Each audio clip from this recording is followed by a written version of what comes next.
Hey guys, it's Drew again. This hobby is full of stories that have so much memory and meaning to us, and we can look back and just cherish and remember those things, but there are some full of regrets. So there's two stories I want to share. One that I regret because honestly I tried to trick the system and the system ended up tricking me. And the other one could be regretful, but in truth, it's turned into one of the most sweetest memories in my entire collecting journey for my life. You want to hear about them? Well, let's check it out.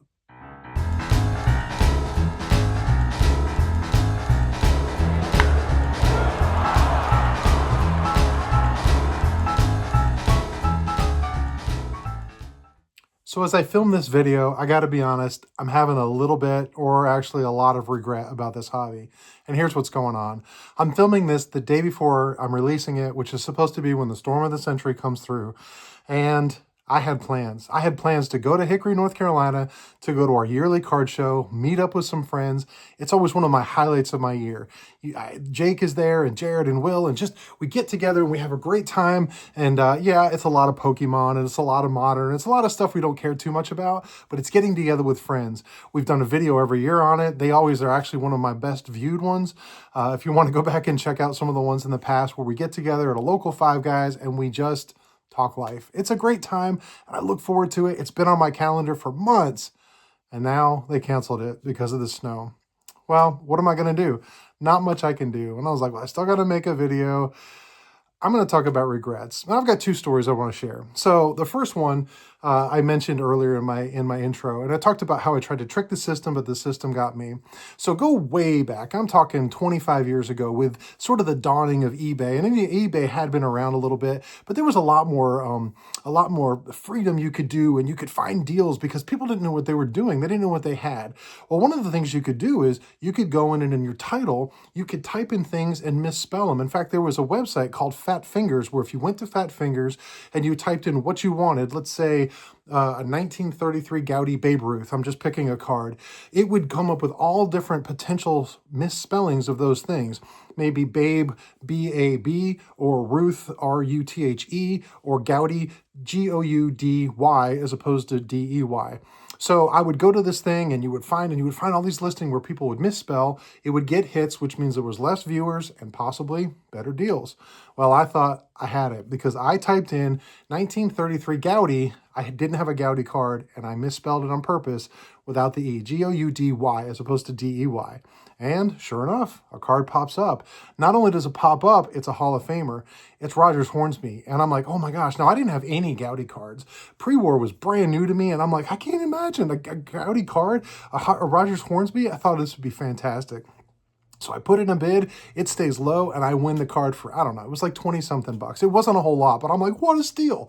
Well, then when it comes, not only do I find that I had gotten gypped, I found out, but because I had typed in something that wasn't authentic or wasn't the actual spelling, eBay didn't back me up and I had to bite it. And I'm going to show you the card. So here's my authentic, not authentic, 1933 Gaudy, misspelled Rogers Hornsby. Now, from a distance, if I kind of hold it like this, oh, that looks legit. But if you look at it really close, something's off. I mean, you can see where it's creased, but I'm going to tell you, those creases are actually printed on the card. In fact, it's printed to the point where if you know Gaudy, you know that the backs are in green, and this is black and white. And as soon as I saw this, and I went back, and I'm like, wait a minute, this isn't the card I wanted. Basically, eBay was like, actually a Gaudy with a Y, with an EY, would have greenbacks and authentic, but because you bought a card that was listed as not authentic, or it was listed incorrectly, there was nothing they could do. It was only 20 something dollars, but it was a life lesson. And I thought, oh my gosh,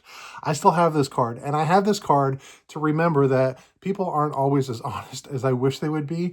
And it's kind of a funny story. It didn't cost me thousands of dollars or some ridiculous scam. It was just me thinking, I've got it, and I got had instead. So there's my not authentic 1933 Gaudy Rogers Hornsby with printed on folds and creases. And literally this is like cut from a magazine. Like it's super thin, like not a card whatsoever. Nothing I can do about it. Kind of a funny story now. And I had some people ask about this. So there you go. That's how I got had. And now the other story. So, as you guys probably know, I was a huge Griffey fan. I mean, still a Griffey fan. I'm not a big Griffey current collector, but man, through the 90s and his era, like a lot of guys, I was collecting everything. And of course, the dream card at that point was to get the 1989 Upper Deck rookie. And I actually had a rookie in about 1991. I had made some trades at a local card shop and I made a deal, and I still have that card. So I'm going to show you because not too long after that, got autographed baseball of him, put him in one of these. Remember this bad boy? I mean, you can see this case is dusty. But this is the card I got originally back in 1991. This is the one I've had the longest. And I've had a few other cards over the years. And but the dream was always like, how cool would it be if I could pull that card? If I could pull that card from a pack. So every once in a while, I'd buy some packs of 89 Upper Deck. Most card shops still had them. And while the price had creeped up, they weren't crazy expensive like they are now. And I would pop a pack. Nothing. Well, fast forward like a long time, 2016. The year is when Griffey got inducted into the Hall of Fame. And I had made a pact with a friend of mine from college from years and years earlier that when he got inducted, we were going. And sure enough, came up with this great road trip. In 2016, it actually wasn't induction weekend. It was a few weeks afterwards. But still, all the hype was still there without the crowds. And me and 5 friends come in from literally all over the country, and we take a road trip and we go up to Cooperstown, New York, and we're going to go to the Hall of Fame. And part of this whole big experience that was put together, which was a blast, by the way, I had bought a full box of 1989 Upper Deck packs, and we had split it between the 6 of us. So there's 36 packs. Each of us got 6 packs, and this was fun. Now, the friends of mine, we were all baseball nuts, baseball collectors of one way or the other, as well as my son. My son was 19 at the time, and he came with me just to kind of come. Now, just a little bit about my son. Not a baseball fan, not a collector at all, and that's okay. He's got his stuff. I'm fascinated what he can do and what he does. He's so smart, and I'm just so proud of him, just no matter what, even if he's not a baseball fan or a card collector. But he was there, and he got to share in the joy because he understood. To me, it was a huge joy to go to Cooperstown to see the brand new inducted, my hero from years earlier, Ken Griffey Jr., being inducted into the Hall of Fame. And we had a great time. So one night back at the hotel where we were staying in Cooperstown, we got this box. We split out the packs, and we're like, okay, so, and I'm like, oh my gosh, so maybe this is it. Maybe this is it. Maybe this is when I'm going to get it. And I had thought ahead of time, like, what am I going to do if one of these other jokers pull this card? I have to be happy for him, but I was the Griffey guy. They were there because it was my trip, but it's okay. We're going to have some fun. So we literally dumped the packs out. We mixed them up. Everybody picked 6 packs. We're ready to go. Well, how are we going to do this? Let's go by age, okay? So my son goes first, and he picks up a pack. He opens it up. It's possible. Well, it's probably not the first pack he ever opened, but again, he's just there for the experience. And he opens up the pack, and he pulls it out, and sure enough, about the 4th card down, he pulls the Griffey. And I was thrilled. I should have been jealous. I should have been maybe upset or disappointed or had regret, or what if it was mine. But you know what? My son pulled that card, and that was something to me. That was such a big deal to me that he pulled that card, and he knew it. And as we went around and we opened the other 35 packs, we got great cards. We got the other rookies, Randy Johnsons and the other guys, but that was the only Griffey that was pulled. And it was the very first card, and it was pulled by my son.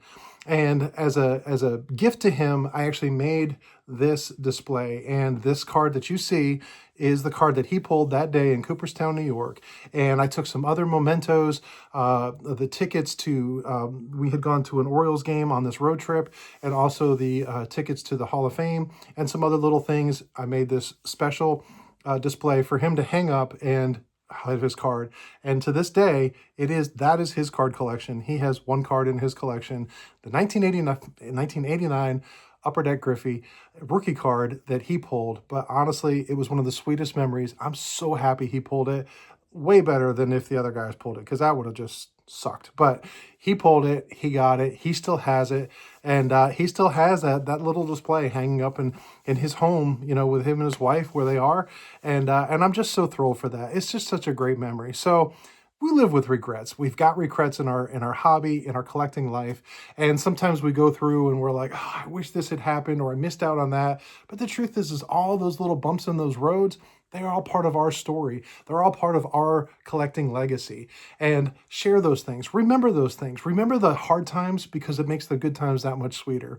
It's not always about the win, it's about the journey. So I appreciate you coming along again on my little journey. And whether you're buying a fake card or seeing somebody else pull the one that you want, either way, it's all part of your journey. Share yours with me in the comments. But until next time, you guys be good.